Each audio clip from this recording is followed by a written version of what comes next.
వదినా బాగున్నారా? బాగున్నా వదినా. పిల్లలు బాగున్నారు.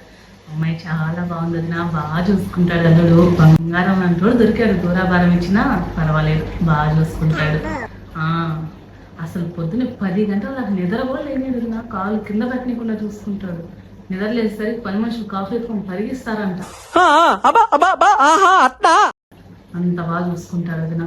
అసలు వాళ్ళ అమ్మోళ్ళ కన్నా ఏమన్నా చెప్పకుండా చేస్తాడేమో కానీ అత్తయ్య అత్తయ్య అంట నా చుట్టూనే తిరుగుతాడు. ప్రతిదీ నాకు చెప్పి నేను ఓకే అన్నిటేనే పని చేస్తాడు వదినా. నాకు ఇప్పుడు నేనేం ఉంచడు.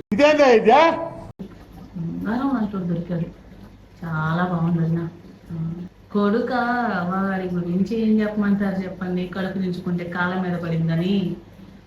ఒకగానొక కొడుకు. పెళ్లి చేసాము, ఆ పెళ్ళి ఏమన్నా అనుకోకుంటుందిలే అనుకుంటే తెల్లారి 7 అయినా నిద్ర లేదు వదిన.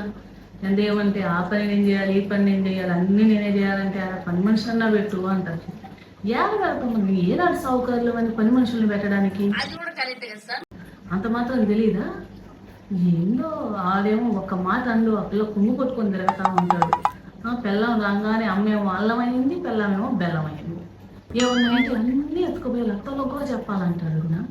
ఎట్టా ఏమి వాళ్ళు కూడా మన ఫ్యామిలీయే కదా అంటాడు. ఎట్టా వద్దెట్ట ఇంట్లో ఉంచుకోవల్లే లాజిక్కే. ఏంది అర్థం? నడుస్తా ఉంది. పిల్లకాయల్ని కనగలుగుతాం కానీ వాళ్ళ రాతల్ని కనగలుగుతామా? ఏం చెప్పావురా?